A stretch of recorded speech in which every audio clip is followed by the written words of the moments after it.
जांजगीर चांपा से ओम प्रकाश कश्यप की रिपोर्ट। जांजगीर चांपा जिले के पामगढ़ विधानसभा क्षेत्र में डोंगा कोहरावत गांव के ग्रामीणों का सब्र आखिरकार जवाब दे गया। पिछले 15 वर्षों से बदहाल सड़क की समस्या से जूझ रहे सैकड़ों ग्रामीण अब आमरण अनशन पर बैठ गए हैं। ग्रामीणों का कहना है कि पामगढ़ लाहौद बालौदा बाजार रायपुर मार्ग के करीब 4 किलोमीटर हिस्से की हालत इतनी खराब हो चुकी है कि आए दिन हादसे हो रहे हैं। उनका दावा है कि सड़क की जर्जर स्थिति के कारण कई लोगों की जान जा चुकी है और दर्जनों लोग घायल हुए हैं। ग्रामीणों का आरोप है कि भूमि मुआवजा प्रकरण लंबित होने के कारण सड़क निर्माण वर्षों से अटका हुआ है।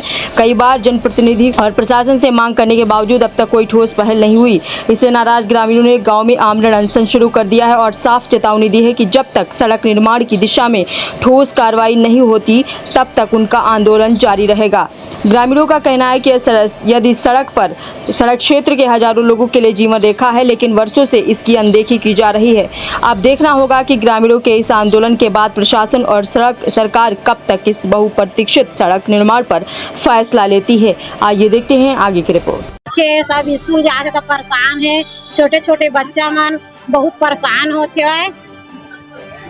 अब हमन के गांव के रोड बनना चाहिए। किसी भी हालत में जो रोक लगा है, चाहे ओला मारा चाहे पीटा चाहे जेल में डाला, हमारा रोड बनना चाहिए किसी भी हालत में।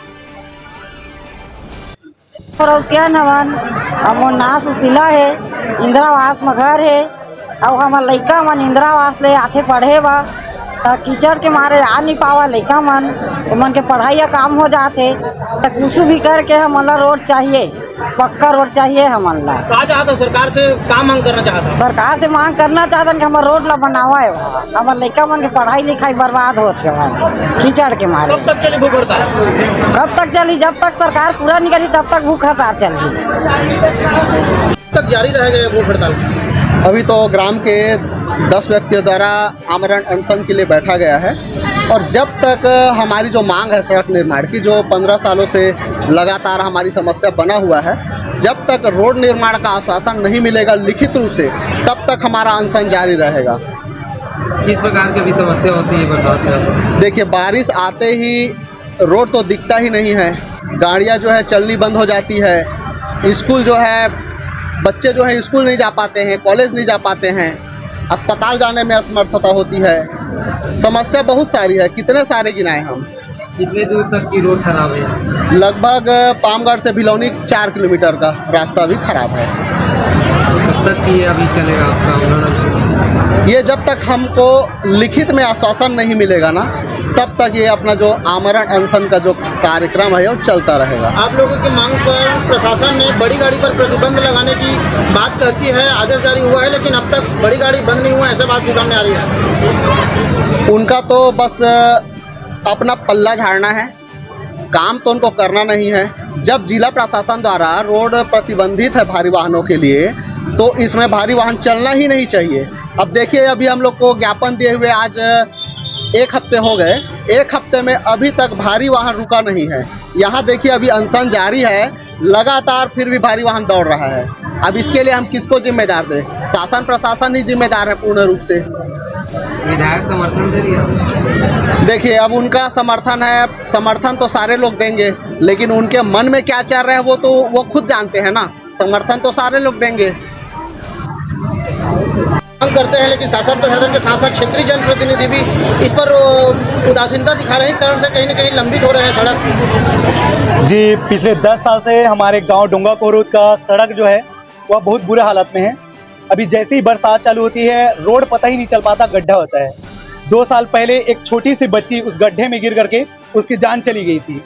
बरसात के समय जब आता है, माताओं बहनों का प्रसव काल आता है, उस टाइम पे एम्बुलेंस आने से मना कर देती है, क्योंकि गाड़ियां फंस जाती हैं, चेचिस जाम हो जाता है तो उसमें चल नहीं पाती। इसलिए माताओं बहनों को भी दिक्कत होती है, बच्चे स्कूल कॉलेज जाने में उनको दिक्कत होती है, स्कूल कॉलेज नहीं जा पाते। हमारे गांव का पूरा विकास रुका पड़ा हुआ है, हर दृष्टि से हम दुखी हैं। गांव में जब गर्मी आता है तो गर्मी टाइम पे धूल से हम लोग परेशान रहते हैं, लोगों को सांस की बीमारी होने लगी है। अब जब हमारा हृदय त्रस्त हो चुका है, क्षुब्ध हो चुका है, तब गाँव के 10 व्यक्ति द्वारा आमरण अनशन, बिना अन्न जल के अनशन के लिए हम बाधित हो गए हैं, मजबूर हो गए हैं। साथ ही हमारे गांव की सभी माताएं बहनें तथा सभी ग्रामवासी हमारे साथ में इस आंदोलन में हमारे साथ सम्मिलित हैं। और जब तक कि हमारी मांग को उक्त अधिकारी द्वारा, जबकि वित्त अरुण साहू जी PWD लोक निर्माण विभाग मंत्री, उनके द्वारा हमारे मांग को लिखित रूप में स्वीकृत नहीं किया जाता है और हमें तारीख नहीं बताया जाता कि कब से निर्माण चालू होगा, तब तक हम इस आमरण से कभी भी पीछे नहीं हटेंगे, चाहे हमारी जान चली क्यों न जाए। पूर्व में विधायक भी इसी क्षेत्र के रहती थी, उसके बाद भी नहीं हो पाया, वर्तमान में भी मुख्यालय में निवास है। इनका किस तरह के समर्थन है, क्योंकि विपक्ष के विधायक ही है? देखिए, बसपा का इससे पहले एक इंदू बंजारी जी थी, वो हमारे पड़ोस से ही आती थी, लेकिन उनके काल में भी यह रोड नहीं बन पाया। उसके पश्चात अब शेष राज्य हरवंश जी हैं जो कांग्रेस से हैं, उनके राज्य में भी नहीं बन पा रहा है। तो ये ऐसा होता है कि जिस समय राज्य में बीजेपी की सरकार होती है, उस समय हमारे क्षेत्र में कांग्रेस आ जाता है, या तो बसपा होता है, या तो अगर हमारे राज्य में कांग्रेस की सरकार होती है, उस समय हमारे क्षेत्र में बसपा की सरकार आ जाती है। तो जो केंद्र राज्य में रहता है वो मना कर देता है कि तुम्हारे क्षेत्र में तो किसी और पार्टी की सरकार है। अभी कुछ दिन पहले ओपी चौधरी जी ने हमें बोल दिया, ससा में जब हुआ तो ओपी चौधरी जी ने बोल दिया कि आपके क्षेत्र में तो हाथी चलता है और हाथी सदैव कीचड़ में ही चलता है, और ऐसा उन्होंने ताना मार करके हमारे रोड को डेवलपमेंट से मना कर दिया। तो हर बार ऐसे ही होता है, शासन प्रशासन की या किसी न किसी राजनीतिक पार्टी के ये स्वार्थ के इस बलि चढ़ जाता है हमारा रोड और बन नहीं पाता है। हर बार यही होते आ रहा है, किंतु अब हम परेशान हो चुके हैं, अब हम त्रस्त हो गए हैं। किसी भी हालत में हमें केवल रोड चाहिए, चाहे सरकार किसी भी तरीके से बना कर दे।